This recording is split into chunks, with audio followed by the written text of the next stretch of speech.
After getting 1,000 amazing subscribers here on YouTube, I put out an Ask Me Anything request to celebrate. And the first question that I received sort of segued into asking about writing goals. Today's video is a combination of both, where I will be going through some of the questions that you have asked me, and also I'm going to be talking about my goals for Q1 of 2021.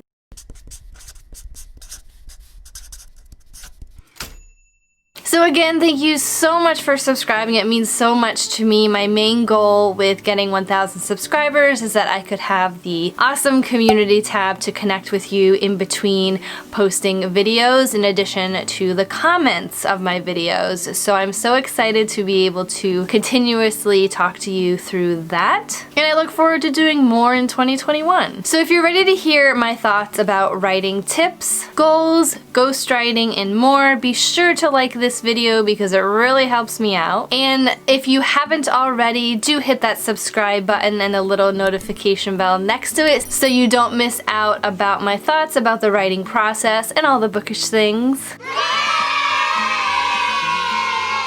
So the first question I got is from Julie, and she asked me what my writing goals were for 2021. So stay tuned for that. I have also listed all of the questions and sections of this video down in the description box below, so feel free to skip around to the things that interest you most. And after the Ask Me Anything, I will be discussing the review for Q4 of 2020 and my upcoming goals for Q1 of 2021. The next question is from Amber, and she asks what my most useful writing tip is. Now, there are so many great writing tips out there, and how they impact you really depends on you. The best tip that I ever got was from an author that I really admired. This was prior to my publishing, and I went to a book signing and I told her that I was an aspiring writer, and she basically said, well then sit down and finish the book and get it published. For me, that advice really worked. It was something that really propelled me to figuring out if I wanted to do this or not, and I have high focus when it comes to things that I want to do, and I was able to sit down in the chair and finish my book no matter what. But I do think this tip is not for everyone,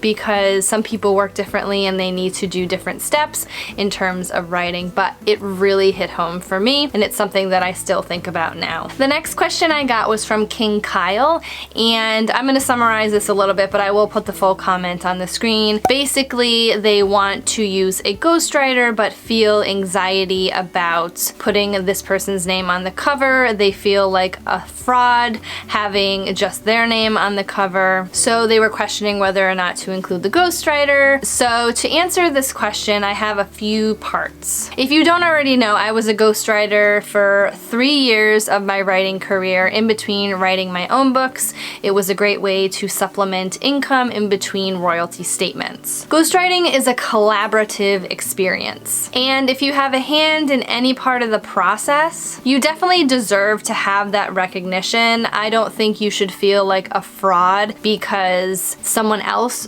wrote the book. If you had the ideas, the outline, world building, things like that, you deserve to have your name on that cover. And most of the time, readers aren't looking to separate the author who wrote the prose from the person who came up with the idea if this is a collaboration. And you also should know that most ghostwriters aren't expecting to have their name on a book cover. As a ghostwriter, the reason they call them ghostwriters is that they're sort of the invisible person behind the scenes who writes the book or does any part of the process that maybe the author doesn't feel strongly about, or they can't do themselves, or they want help with. So most of the time they aren't expecting any recognition on the cover other than a paycheck. But if you feel like this person's name should be on the cover of the book, there is absolutely no harm in asking. In my experience, I have never been asked to be on a cover, and I have never wanted to, really. Because I do publish my own books, I wanted to separate myself myself from anyone else's books. And as most of the books that I did write for ghostwriting, they weren't really a part of my brand, so I wasn't ever offended in the process, and any of the ghostwriters that I have met haven't really been offended either. A lot of these anxieties will subside as you jump into this process, and there are also so many books out there, whether they are indie published or traditionally published, that are written by ghostwriters, so you are certainly not alone in this process. And in terms of acknowledging them, if you feel you need to, and for instance if they don't want to be on the cover, you can always put their name or their pen name in the acknowledgements,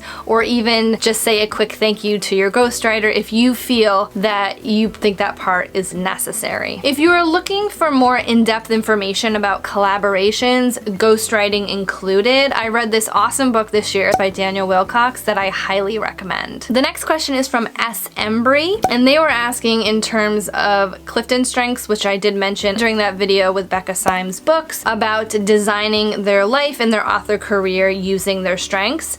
And I'm not going to answer that in this video. I love strengths so much and I could not do it justice in a AMA, so I am going to dedicate a video to that coming to you this month. The next question was from Ren Keeling, and they asked what my favorite part of being a writer is. So I'd have to say, if I had to pick one thing about this career, is that I really love having that final product available for other people to experience. I do like the process of writing, but really having that book out there, whether it's an ebook or a book that I can hold, is just so cool, and it's my favorite part. The next question I have is from Terry Lynn Thomas, and she asked, what am I reading? 2020 has not been a great fiction reading year for me. I have tried and failed. I read a few fiction books this year and I really enjoyed them because I picked the books that I knew I was going to enjoy. For some reason I'm very blocked with fiction writing, but I read a ton of nonfiction books. I have a whole series of writing fiction books that I have read, and I'm focusing on that and the author business. They seem to be the only books that I can manage right now.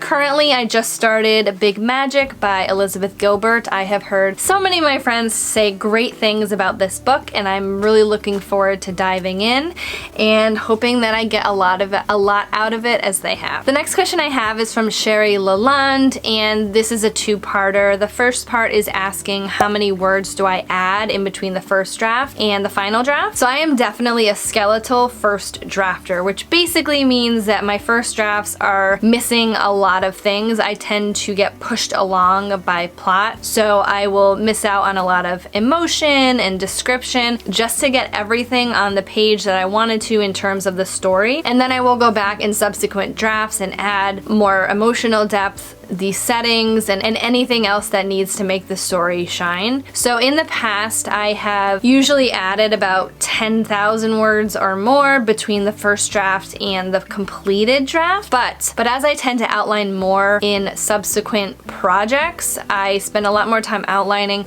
so I do have a good grasp on everything that I want to put in this story. And I would say between my last few projects I've only added about 5,000 to 6,000 words from first draft to completed, since I already had basically all of it up front with my outline. She also asked about how to use scene transitions. I usually don't give straight writing craft advice because personally, I don't feel like I am the best person to convey this information to other people in the correct way. I've just sort of absorbed all of this information throughout the years, and I'm not sure I could properly teach someone about that. But in terms of answering your question, recently Michelle Schusterman, a fellow author tuber, has come out with a whole video specifically about scene transitions, and I would definitely direct you to watch that video. I will link it in the description box below. So those are all the questions that I got for my AMA, and I want to thank you for submitting your questions. I think I'd like to do this again maybe when I hit a different milestone, because I love connecting with you and giving you the information that you're looking for when it comes to writing and reading and the author business.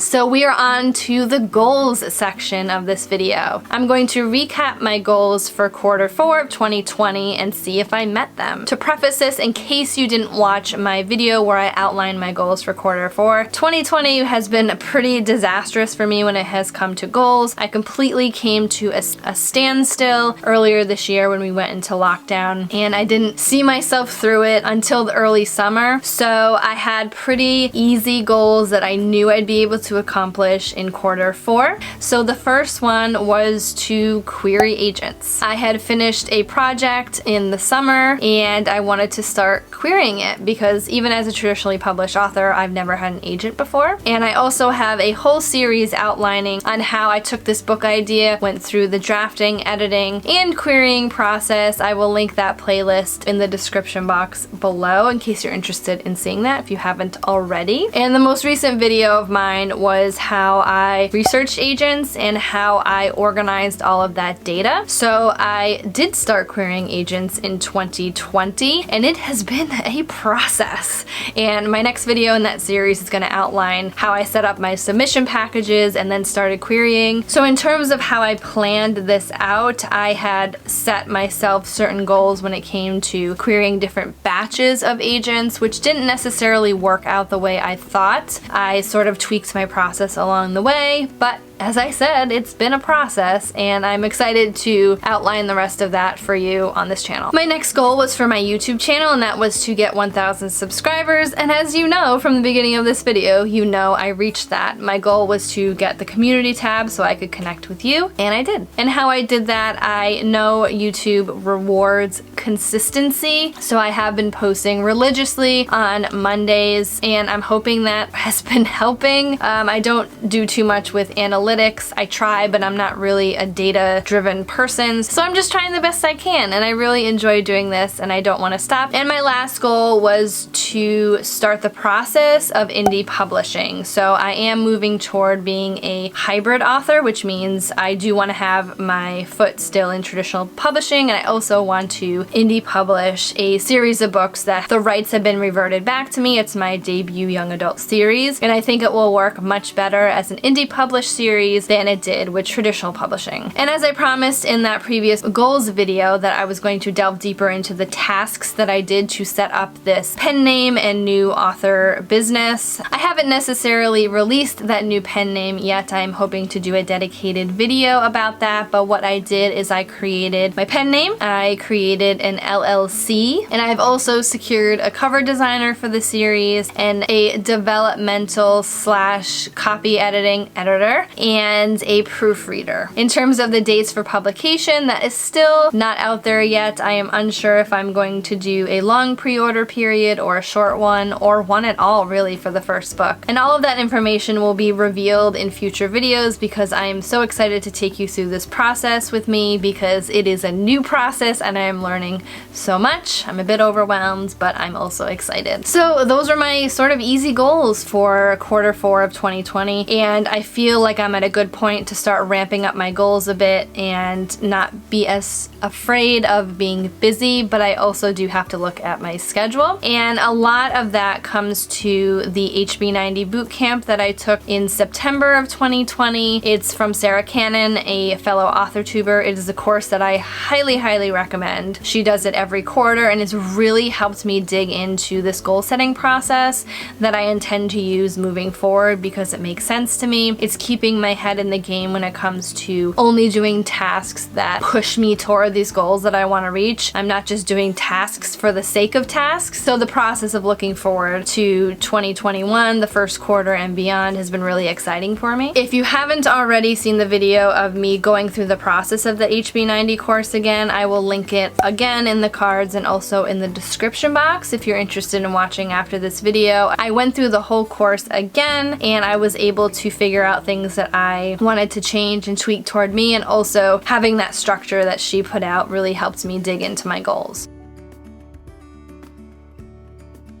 And in no particular order, the first goal that I have set is in terms of my traditionally published books. Last quarter, I focused on querying for a thriller novel, and this first goal is going to be outlining the next thriller novel. I really want to switch up my genre to thrillers for my traditionally published books. I've always loved dark books. I love writing them, and I really want to focus on that for traditional contracts. So my goal for quarter one is to have a complete outline for that next thriller novel. I already have the idea. It's a very, very small idea right now, but I really need to dig into several craft books that I use consistently, which is Save the Cat Writes a Novel by Jessica Brody, Mastering Suspense, Structure, and Plot by Jane K. Cleland, and also I'm going to use for the first time on one of my books, Take Off Your Pants by Libby Hawker. I really like her process of outlining. I'm also going to do a video on how I outline this book using those 3 books and the processes that they lay out. My next goal is to increase my YouTube community, and if you want to help me out, be sure to hit that subscribe button and that little notification bell so you don't miss out on helping me get to that goal. Thank you in advance. My third goal for quarter one of 2021 is for my indie publishing, and that's just to edit and have the first book in the trilogy ready for publication at the end of quarter one. That has a lot of tasks and projects involved, which is a whole lot of editing, much more than I thought I would. And if you haven't already, I do have a video about how I read through these books after 7 years of publication, and I never read my books after they're published. So I will link that in the cards and also in the description if you're interested in seeing that process and how I went through a whole bunch of self-doubt when it